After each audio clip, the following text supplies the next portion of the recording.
pakai tenaga, pakai pikiran, berjuang semampunya.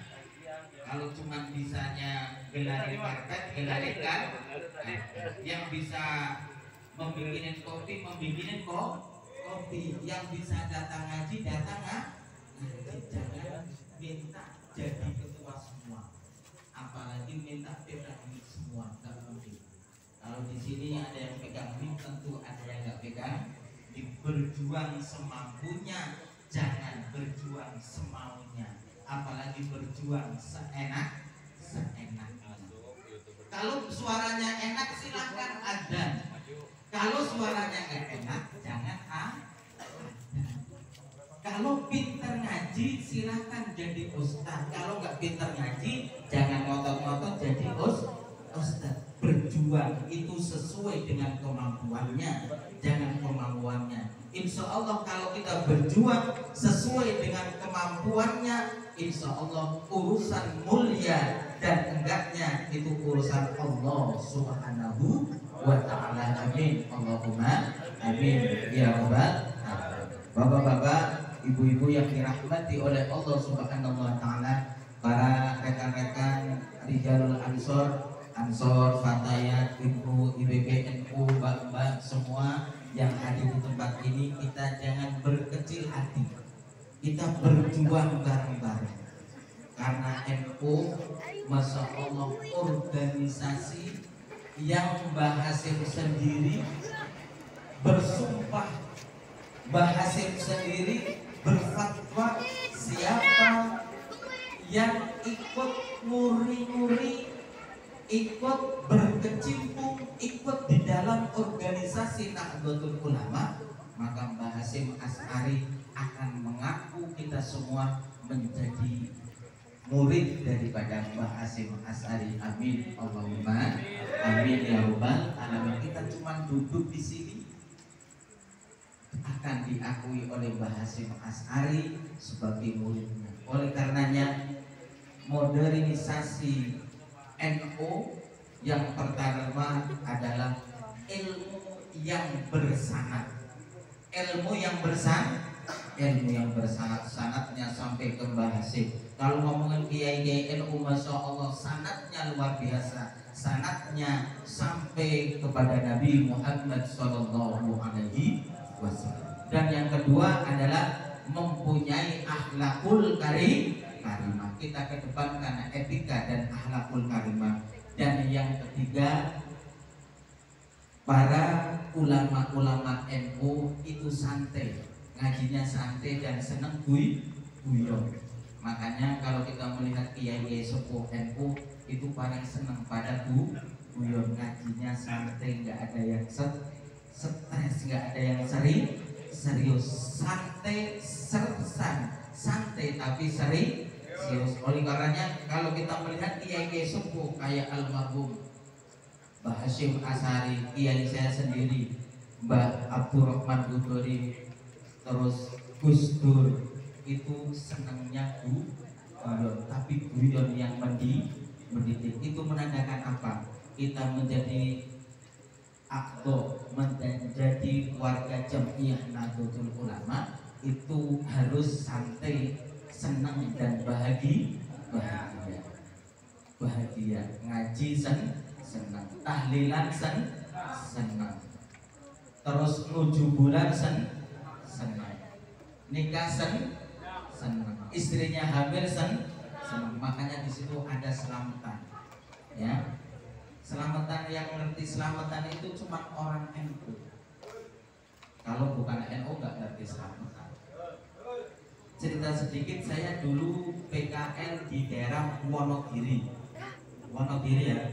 Wonogiri itu jalur yang di situ tidak dilewati oleh para wali. Jalur yang tidak dilewati oleh para wali, karena para wali lewatnya jalur patu. Saya di PKL di daerah Wonogiri, tepatnya di Jatisrono. Di sana agama itu antara Islam dan sholat itu nggak ngerti. Ngertinya yang namanya agama itu sol. sekali di sana paham akan agama Islam seperti apa itu nggak paham. Pada waktu itu saya PKL di sana, ada orang yang meninggal. Begitu meninggal, orang yang pada nungguin orang meninggal, di situ nggak ada yang namanya tahlilan. Di situ nggak ada yang namanya dikira ataupun membaca Al-Quran. Tapi di situ semua pada judi, gelar beca, ada judi. Lah pas saya PKL di situ, dilalah ada yang ngerti, oh di situ ada Mas Kiai. Waktu itu bulan puasa. Mas Kiai dari mana? Dari Tegarjo, Magelang. Begitu saya diundang, saya bingung. Wah ini saya mau apa? Udah Pak, Mas Kiai kesana aja. Saya datang ke sana Pak. Bener, begitu saya datang ke sana, saya nggak langsung ngomong haram judi, haram mabok-mabokan, bid'ah. Saya di situ ikut datang, cuman yang datang pakai sarung dia ngerti pada salam, judinya langsung pada berhenti. Karena apa? Ngurmatin tamu. Begitu sudah berhenti, saya di situ bicara, baru mulai bicara. Bapak-bapak, kalau di sana kan bahasa Jawa, saya ngomongnya bahasa Indonesia aja biar pada tahu. Bapak-bapak, ini yang meninggal siapa? Ya, wong Jawa, orang Papua. Ini yang meninggal siapa? Disebut namanya Bapak Poniman. Yang meninggal Pak Poniman, Mas Kiai. Pak Poniman saudaranya ini saudara ini ya, semua yang hadir di sini adalah saudara. Terus di situ saya ada kesempatan masuk ngomong, saya ngomong. Bapak-bapak hadirin yang hadir di sini semua, kita itu hidupnya tergantian. Ada mati, ada hidup. Ada yang berdiri, ada yang duduk. Kalau Pak Poniman sekarang yang meninggal, pada gilirannya nanti kita semua akan meninggal.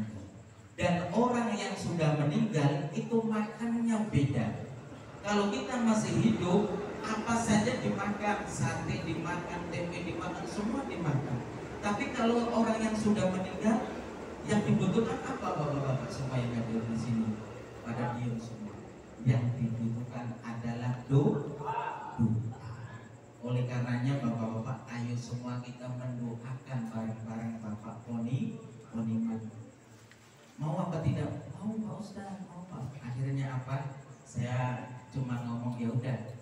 Pada mengambil air nggak bisa Pak Ustaz, udah cuci muka aja sama cuci kaki. Begitu mau wudhu, mau berdoa, saya ngomong itu yang tadi Remi, yang tadi Judi tutup dulu ya Pak, ntar sambung lagi nggak apa. Di situ. Akhirnya saya membayangkan, ya Allah ini perjuangannya Wali Songo dulu kayak apa? Tahun 2000 saja masih berjuang yang semacam begitu. Akhirnya apa? Alhamdulillah orang-orang yang tadinya pada judi berhenti judinya, ikut mendoakan almarhum dan akhirnya ikut menyolatkan, sekalipun sholatnya rubuh beda, ikut-ikutan. Alhamdulillah. Dan itu ajaran Nahdlatul Ulama. Itu satu Pak. Ada lagi. Pas begitu panen, di pinggir sawah itu ada pohon gede. Yang begitu panen, masyarakat di situ rame-rame ke situ bawa makanan apa semampunya. Ada ayam, ada panggang, ada ikan, semua dibawa ke pinggir sawah di pohon yang gede. Akhirnya saya diundang lagi ke sana.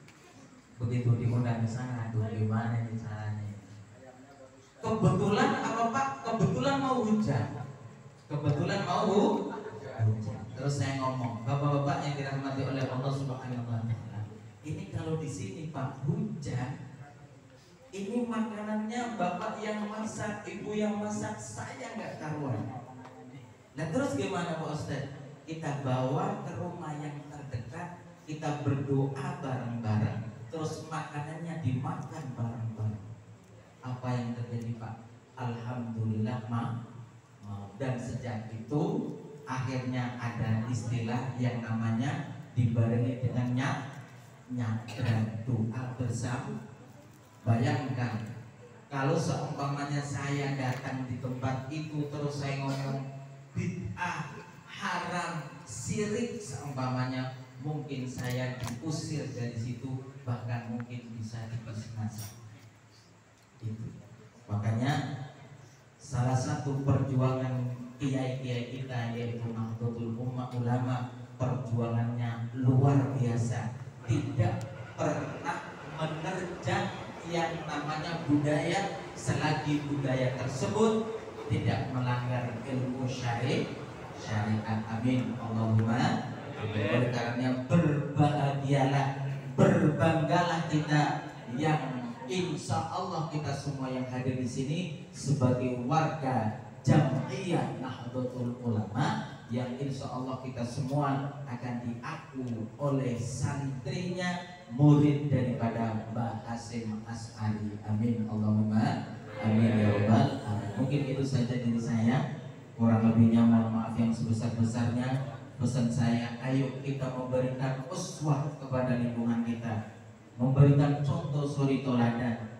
Kita rajin berjamaah, kita rajin mengaji, sehingga yang di luar sana yang tadinya kurang tertarik dengan kita bisa tertarik dengan kita bareng-bareng, yang akhirnya bisa berjuang bareng-bareng.